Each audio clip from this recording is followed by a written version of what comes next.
ओम शांति। आज है 24 जनवरी, शिव बाबा की साकार मुरली। आज मीठे बाबा कहते हैं, मीठे बच्चे आत्म अभिमानी बनने की प्रैक्टिस करो तो विकारी ख्यालात उड़ जाएंगे, बाप की याद रहेगी, आत्मा सतो प्रधान बन जाएगी। प्रश्न है, मनुष्यों को दुनिया में किस रास्ते का बिल्कुल भी पता नहीं है। उत्तर, बाप से मिलने, मुक्ति, जीवन मुक्ति प्राप्त करने का रास्ता किसी को भी पता नहीं। सिर्फ शांति शांति करते रहते हैं, कॉन्फ्रेंस करते हैं, जानते नहीं कि विश्व में शांति कब थी और कैसे हुई। तुम पूछ सकते हो कि अपने विश्व में शांति देखी है, शांति कैसे होती है। विश्व में शांति तो बाप द्वारा ही स्थापन हो रही है, तुम आकर समझो। ओम शांति। रूहानी बाप बैठ रूहानी बच्चों को समझाते हैं। पहले पहले तो ये दृष्टि पक्की करो कि हम आत्मा हैं, हम भाई भाई को देखते हैं। जैसे बाप कहते हैं, मैं बच्चों को, आत्माओं को देखता हूँ। आत्मा ही शरीर की कर्म इंद्रियों द्वारा सुनती है, बोलती है। आत्मा का तखत है भ्रकुटी, तो बाप आत्माओं को देखते हैं। यह भाई भी अपने भाइयों को देखते हैं, तुमको भी भाइयों को देखना है। पहले ये दृष्टि पक्की चाहिए, फिर क्रिमिनल ख्यालात बंद हो जाएंगे, यह आदत पड़ जाएगी। आत्मा ही सुनती है, आत्मा ही चुरपुर करती है। यह दृष्टि पक्की होने से और ख्यालात सब उड़ जाएंगे। ये है नंबर 1 सब्जेक्ट। इसमें दैवी गुण भी ऑटोमेटिकली धारण होते रहेंगे। बाबा कहते हैं, कर्म इंद्रियां चलायमान देह अभिमान में आने से ही होती हैं। देही अभिमानी बनने की बहुत कोशिश करो तो तुम्हारे में ताकत आएगी। सर्वशक्तिवान बाप की ताकत से ही आत्मा सतो प्रधान बनती है। बाप तो है ही सतो प्रधान, तो पहले पहले ये दृष्टि पक्की हो तब समझे कि हम आत्म अभिमानी हैं। आत्म अभिमानी और देह अभिमानी में रात और दिन का फर्क है। हम आत्माओं को अब वापस घर जाना है। आत्म अभिमानी बनने से ही हम पवित्र सतो प्रधान बनेंगे। ये प्रैक्टिस करने से विकारी ख्यालात उड़ जाएंगे। मनुष्य कहते हैं धरती के सितारे, बरोबर हम आत्मा सितारा है। यह शरीर मिला है कर्म करने के लिए। अब हम तमो प्रधान बने, फिर हमको सतो प्रधान बनना है। बाप को आना भी पुरुषोत्तम संगम युग पर है। ऐसे कभी नहीं कहेंगे कि क्राइस्ट के शरीर में आते हैं, वह आते ही रजो प्रधान में है। कोई बुद्ध व क्राइस्ट के तन में भगवान आए, ये तो हो न सके। वह आते ही एक बार हैं और आते हैं पुरानी दुनिया में नई दुनिया स्थापन करने, तमो प्रधान दुनिया को बदल सतो प्रधान बनाने। वह जरूर संगम पर आएंगे और कोई समय पर वो आ न सके। उनको आकर नई दुनिया स्थापन करनी है।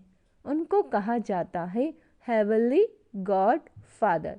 ड्रामा अनुसार संगम का भी नाम है। श्री कृष्ण को तो बाप व पतित पावन नहीं कहेंगे, उनकी महिमा बिल्कुल अलग है। बाबा समझाते रहते हैं, पहले पहले कोई को एम ऑब्जेक्ट समझाओ। भारत में लक्ष्मी नारायण का राज्य था, तो एक धर्म था, एक राज्य था, आदि सनातन देवी देवता धर्म था, एक ही अद्वितीय धर्म था। हेवन स्थापन करना ये तो बाप का काम है। कैसे करते हैं वह भी क्लियर है। संगम पर ही आकर बाप समझाते हैं कि देह के सब धर्म छोड़ अपने को आत्मा समझो। अंडरलाइन करेंगे, क्या समझाते हैं बाबा कि देह के सब धर्म छोड़ खुद को आत्मा समझो। लक्ष्मी नारायण के चित्र पर ही सारी समझानी देनी है। शिव बाबा का चित्र भी है, महिमा वाला चित्र बहुत अच्छा बना हुआ है। यह है ही नर से नारायण बनने की कथा। राधे कृष्ण की कथा नहीं कहते, सत्यनारायण की कथा। तुमको नर से नारायण बनाते हैं। पहले तो छोटा बच्चा होगा, छोटे बच्चे को नर नहीं कहा जाता। नर नारायण नारी लक्ष्मी कहा जाता है। तुम बच्चों को इस चित्र पर भी समझाना है।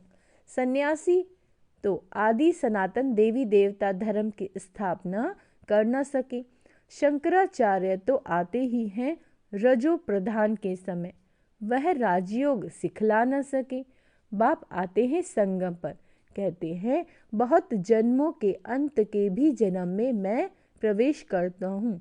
ऊपर त्रिमूर्ति भी है, ब्रह्मा योग में बैठा है। शंकर की तो बात ही अलग है। बाबा कहते हैं बैल पर सवारी हो न सके। बाबा को तो यहाँ आकर समझाना है, विनाश भी यहाँ ही होता है। लोग कहते हैं विश्व में शांति हो, वह तो होने वाली है। तब बुद्धि में आता है चित्रों पर तुम अच्छी तरह समझा सकते हो। जो शिव की और देवताओं की भक्ति करते हैं उनको समझाना है, वो झट मानेंगे। बाकी नेचर व साइंस आदि को मानने वालों की बुद्धि में बैठेगा नहीं। क्या कहा बाबा ने? जो नेचर और साइंस को मानने वाले हैं उनकी बुद्धि में बैठेगा नहीं। दूसरे धर्म वालों की भी बुद्धि में नहीं आएगा। जो कन्वर्ट हुए होंगे वो निकल आएंगे, उनकी क्या फिक्रात करनी। देवता धर्म वाले व बहुत भक्ति करने वाले अपने धर्म में बहुत पक्के होंगे, तो देवताओं के पुजारियों को समझाओ। बड़े आदमी कभी आएंगे नहीं, समझो बिरला है, इतने मंदिर बनाते हैं, उनके पास ज्ञान सुनने की फुर्सत ही कहाँ है। सारा दिन बुद्धि धंधे में लगी रहती है। पैसे बहुत मिलते हैं तो समझते हैं मंदिर बनाने से धन मिलता है। यह देवताओं की कृपा है। तुम्हारे पास कोई आए तो लक्ष्मी नारायण का चित्र उन्हें दिखाओ। बोलो तुम विश्व में शांति चाहते हो तो विश्व में शांति का राज्य इस दुनिया में था। फलानी तारीख से फलानी तारीख तक सूर्यवंशी राजधानी में बहुत शांति थी, फिर 2 कला कम हो जाती हैं। इस चित्र पर ही सारा, बाबा कहते हैं, मदार है। अब तुम विश्व में शांति चाहते हो, कहाँ चलेंगे? घर को तो जानते ही नहीं। हम आत्मा शांत स्वरूप हैं, मूल वतन में रहते हैं, वही शांति धाम है, वह इस दुनिया में नहीं है। उनको कहा ही जाता है निराकारी दुनिया, बाकी विश्व इसको ही कहा जाता है। विश्व में शांति नई दुनिया में होगी। बाबा कहते विश्व के मालिक यह बैठे हैं, गरीब इन बातों को अच्छी रीति समझते हैं। कोई कहते हैं यह रास्ता बहुत अच्छा है, हम रास्ता ढूंढते थे, रास्ते का मालूम ही नहीं, तो ढूंढेंगे क्या? ऐसा कोई नहीं जिसको बाप और जीवन मुक्ति के रास्ते का पता हो। शांति शांति कहते रहते हैं, परंतु शांति कब थी, कैसे हुई, किसी को भी बाबा कहते हैं पता नहीं है। कितनी कॉन्फ्रेंस आदि करते हैं, उनसे पूछना चाहिए तुमने कभी विश्व में शांति देखी है कि विश्व में शांति कैसे होती है?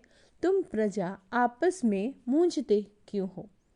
बाबा कहते हैं तुम प्रजा आपस में क्यों मूंझते हो? कॉन्फ्रेंस करते रहते हो, जवाब कहाँ से मिलता ही नहीं। विश्व में शांति तो अब बाप द्वारा स्थापन हो रही है।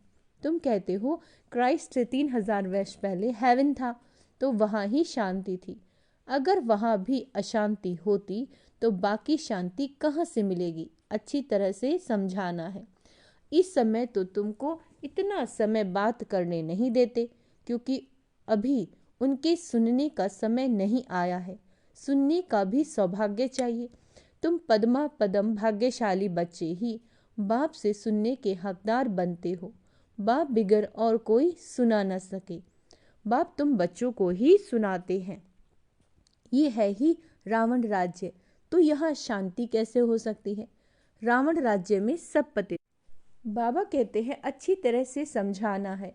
इस समय तो तुमको इतना समय बात करने नहीं देते, क्योंकि अभी उनके सुनने का समय नहीं आया है। सुनने का भी सौभाग्य चाहिए। तुम पद्मा पदम भाग्यशाली बच्चे ही बाप से सुनने के हकदार बनते हो। बाप बिगर और कोई सुना न सके। बाप तुम बच्चों को ही सुनाते हैं। यह है ही रावण राज्य, तो यहाँ शांति कैसे हो सकती है ना? रावण राज्य में सब पतित हैं, पुकारते हैं कि हमको पावन बनाओ। पावन दुनिया में इन लक्ष्मी नारायण का ही राज्य था। राम राज्य और रावण राज्य में कितना फर्क है। सूर्यवंशी चंद्रवंशी, फिर होते हैं रावण वंशी। इस समय है कलयुग, रावण संप्रदाय। बड़े बड़े लोग भी एक दो को गुरगुर करते रहते हैं, बहुत अहंकार है, मैं फलाना हूँ, मैं फलाना हूँ। तो इस लक्ष्मी नारायण के चित्र पर समझाना बहुत सहज है। बोलो, इनके राज्य में ही विश्व में शांति थी और कोई धर्म नहीं था। विश्व में शांति तो यहाँ ही होती है, तो मुख्य यह चित्र है। बाकी ढेर चित्रों पर समझाने से मनुष्यों के ख्यालात और तरफ चले जाते हैं। जो समझा है वह भी भूल जाता है। तब कहा जाता है टू मैनी कुक्स, बहुत चित्र होते हैं और हंसी कुंड के मॉडल अथवा डायलॉग आदि होते हैं। तो बाबा कहते हैं मूल बात बुद्धि से ना निकल जाएगी। कोई विरला ही समझ पाते हैं कि बाप ये स्थापना कर रहे हैं, 84 जन्म भी इसके लिए ही हैं। दिखाएंगे ज़रूर एक का। बाबा कहते हैं सबको कैसे रखेंगे? शास्त्रों में भी एक अर्जुन का नाम रखा है ना। स्कूल में मास्टर एक को ही थोड़ी ही पढ़ाएंगे, ये भी स्कूल है। यह तुम्हारे बैच भी बहुत काम कर सकते हैं। अब बाबा बैच पर समझा रहे हैं, ये सबसे अच्छा है। पहले शिव बाबा के चित्र के सामने लाना चाहिए और फिर लक्ष्मी नारायण के चित्र के आगे। तुम शांति मांगते हो, वह कल्प कल्प बाप द्वारा ही स्थापन होती है। तुम इस चक्र को जान गए हो। पहले तुम भी तुच्छ बुद्धि थे, अब बाप स्वच्छ बुद्धि बनाते हैं। लिखना चाहिए, सिवाय परम पिता परमात्मा के कोई भी किसी को सदगति कर नहीं सकते, विश्व में शांति कर नहीं सकते। बाप ही सब कुछ कर रहे हैं, याद भी उनको ही करते हैं। मुख्य चित्र ये दो हैं, इससे हिलना नहीं चाहिए जब तक पूरा ना समझे। यह नहीं समझा तो कुछ भी नहीं समझा, टाइम वेस्ट हो जाता है। देखो, बुद्धि में नहीं बैठता तो चला देना चाहिए। इसमें समझाने वाले बहुत अच्छे चाहिए। अगर माता हो तो बहुत अच्छा, इसमें कोई नाराज नहीं होगा। यह तो सब जानते हैं कि कौन कौन समझाने में तीखे हैं। मोहिनी है, मनोहर है, गीता है, बहुत अच्छे अच्छे बच्चे हैं। तो पहले लक्ष्मी नारायण के चित्र पर एकदम पक्का कराना चाहिए। बोलो, इन बातों को अच्छी रीति समझो, तब शांति की दुनिया में जा सकोगे। मुक्ति, जीवन मुक्ति दोनों ही मिल जाएगी। मुक्ति में तो सब जाएंगे, फिर आएंगे नंबर वार पार्ट बजाने। समझाना भी भवके से है। नंबर 1 यह चित्र है। विश्व के मालिक, शांति के मालिक यही थे। यह बातें समझदार की बुद्धि में बैठती हैं। भल अच्छा अच्छा कहते पाँव में गिरते हैं, परंतु क्या कहते हैं बाबा, परंतु बाप को थोड़े ही जाना है, उनको भी माया छोड़ती नहीं।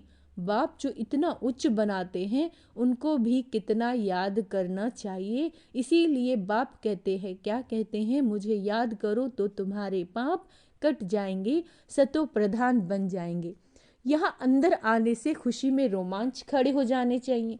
मैं यह बनता हूँ। मैं अंदर हिस्ट्री हॉल में आता हूँ और इन लक्ष्मी नारायण को देखता हूँ, है ना। इन्हें देखकर बहुत खुश होता हूँ। अहो बाबा, हमको यह बनाते हैं। वाह बाबा वाह, वाह बाबा वाह, है ना। लौकिक घर में किसी का बाप बड़े मर्तबे पे होता है, बड़े ऊंचे पद पे होता है, तो बच्चों को कितनी खुशी होगी। मेरा बाप वजीर है, तुमको कितनी खुशी होनी चाहिए, तो है ना, कि बाप हमको यह बनाते हैं। परंतु फिर बाबा ने परंतु बोला, परंतु माया भुला देती है, बड़ा सामना करती है। तुम बच्चों को बहुत खुशी रहनी चाहिए। बाबा कहते हैं दैवी गुण भी धारण करने हैं। आत्म अभिमानी भव, भाई भाई को देखो तो स्त्री को भी आत्मा के रूप में ही देखेंगे, क्रिमिनल आई नहीं होगी। मनसा तूफान तब आते हैं जब तुम भाई भाई की दृष्टि से नहीं देखते हो। इसमें बड़ी मेहनत है, प्रैक्टिस अच्छी चाहिए। आत्म अभिमानी बनना है। क्या कहा बाबा ने? फर्स्ट होमवर्क क्या है? आत्म अभिमानी बनना है। कर्मतीत अवस्था तो पिछाड़ी में होगी। सर्विस करने वाले बच्चे ही बाप के दिल पर चढ़ सकते हैं।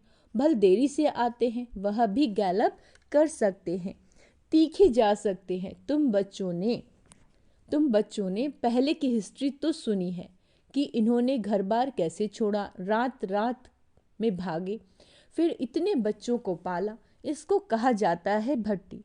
फिर भट्टी से नंबरवार निकले, ये तो वंडर है ना। जो बाबा तुमको वंडरफुल स्वर्ग का मालिक बनाते हैं, गॉड फादर तुमको पढ़ाते हैं, कितना साधारण है, कितना रोज रोज बच्चों को समझाते हैं और बच्चों को कहते हैं नमस्ते। बच्चे मेरे से भी ऊंचे जाते हैं, तुम ही कंगाल से डबल सिरताज विश्व के मालिक बनते हो। तो बाप बड़ी रुचि से आते हैं, अनगिनत बार आए होंगे। आज तुम मुझ राम से राज्य लेते हो, फिर रावण से तुम राज्य हारते हो। ये भी एक खेल है ना। अच्छा, मीठे मीठे लकी सितारों प्रति माता पिता बाप दादा का याद प्यार और गुड मॉर्निंग। रूहानी बाप की रूहानी बच्चों को नमस्ते। हम रूहानी बच्चों की रूहानी बाप दादा को याद प्यार गुड मॉर्निंग, नमस्ते मीठे बाबा, शुक्रिया बाबा, शुक्रिया। धारणा के लिए मुख्य सार। आत्मा को सतो प्रधान बनाने के लिए एक सर्व शक्तिवान बाप से ताकत लेनी है।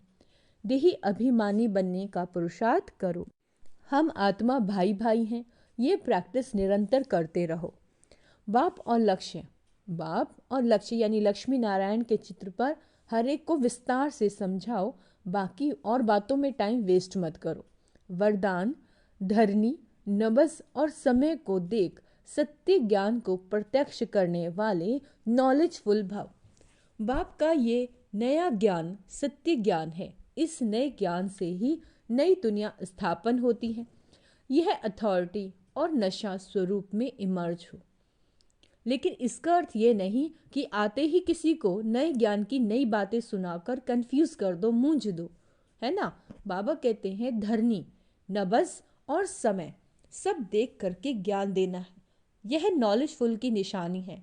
आत्मा की इच्छा देखो, नब्ज देखो, धरनी बनाओ, लेकिन अंदर सत्यता के निर्भयता की शक्ति जरूर हो।